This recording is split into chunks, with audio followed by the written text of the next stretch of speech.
সবাইকে নমস্কার। ত্রিপুরার বেকার ভাই বোনদের জন্য একটা নোটিফিকেশন চলে এসেছে। সিভিল ডিফেন্স ভলেন্টিয়ার পদে কিছু সংখ্যক লোক নিয়োগ করা হবে।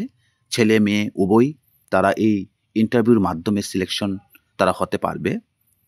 এই সিলেকশনের জন্য তোমাদের আবেদনের যোগ্যতা, কোয়ালিফিকেশন কতটুকু, কী কী ডকুমেন্টস বা প্রয়োজনীয় নথিপত্র লাগবে, ইন্টারভিউর তারিখ, স্থান, সময় সব কিছু এখানে মেনশন করা রয়েছে।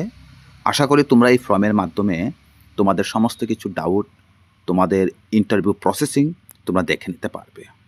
এখন কথা হচ্ছে, আমরা গত 4 বছর ধরে দেখলাম যে স্পেশাল এক্সিকিউটিভের যে ইন্টারভিউ, যে স্পেশাল এক্সিকিউটিভের যে 6000 পোস্ট যে ভ্যাকেন্সি ছিল, এটা এখনও আমাদের রেজাল্ট পাবলিশ করা হয়নি।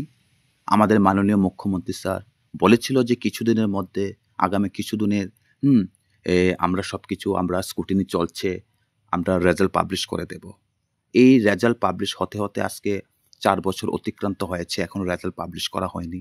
এবং তাদের আহ্বানে, তাদের দৃষ্টিভঙ্গিতে আমরা বিভিন্ন রকমের তোমাদের ইউটিউব চ্যানেলের মাধ্যমেও, অনেক ইউটিউব চ্যানেল তোমাদেরকে স্পেশাল এক্সিকিউটিভ রেজাল্ট সম্পর্কে অনেক কিছু ইনফরমেশন দিয়েছে। এবং আমিও বলেছিলাম যে আগামী পুজোর পরে তোমাদের রেজাল্ট পাবলিশ হওয়ার সম্ভাবনা রয়েছে, সেটাও করা হয়নি। এখন দেখতে দেখতে দেখা গেল যে এডিসির বিসি ইলেকশন চলে এসেছে। আবার বিসি ইলেকশনের পরে আবার কি হবে, আগরতলা মিউনিসিপ্যাল কর্পোরেশনের ইলেকশন চলে আসবে। মানে একটার পর একটা নির্বাচন চলে আসছে।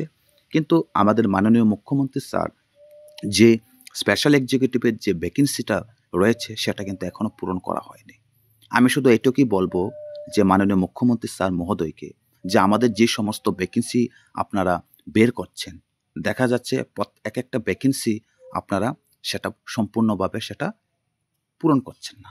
তাহলে এই যে ভ্যাকেন্সি রয়েছে স্পেশাল এক্সিকিউটিভের মতন 6000 পোস্ট, সেটা একটা ভ্যাকেন্সি রয়েছে, এটা পাবলিশ করা হচ্ছে না রেজাল্ট। এর মধ্যে আবার সিভিল ডিফেন্স ভলেন্টিয়ার পদে সেটা একটা ইন্টারভিউ সিলেকশনের মাধ্যমে লোক নিয়োগ করা হবে, সেটা ডেট চলছে, এটা ইন্টারভিউ নেওয়া হবে। এর মধ্যে আমাদের যে জিআরবিটি 2 বলেছিলেন যে কিছুদিনের মধ্যে সেটা পাবলিশ হয়ে যাবে, সেটা ফর্ম ফিল আপ সব কিছু নোটিফিকেশন বেরিয়ে যাবে, সেটাও করা হয়নি। তাহলে এবং আমাদের যে ফায়ার সার্ভিস জেল পুলিশের যে ইন্টারভিউগুলো রয়েছে, সেটিও আটকে রয়েছে। তাহলে একটার পর একটা খালি ইন্টারভিউ প্রসেসিংই চলছে 4 বছর 3 বছর ধরে।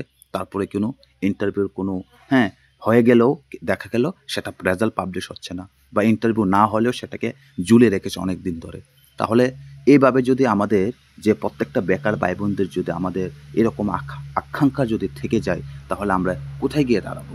আমি সবাইকে এটাই বলতে চাইবো যে আমরা সবাই গিয়ে মাননীয় মুখ্যমন্ত্রী প্রফেসর ডক্টর মানিক শাহ মহোদয়কে অনুরোধ করব, আবেদন করব, শীঘ্রই যাতে স্পেশাল এক্সিকিউটিভের মতো যে বিশাল সংখ্যক যে 6000 পোস্ট রয়েছে, অতি শীঘ্রই যাতে রেজাল্টটা পাবলিশ করা হোক, সেটা আমি সবার কাছে আশা রাখব। সকলকে নমস্কার।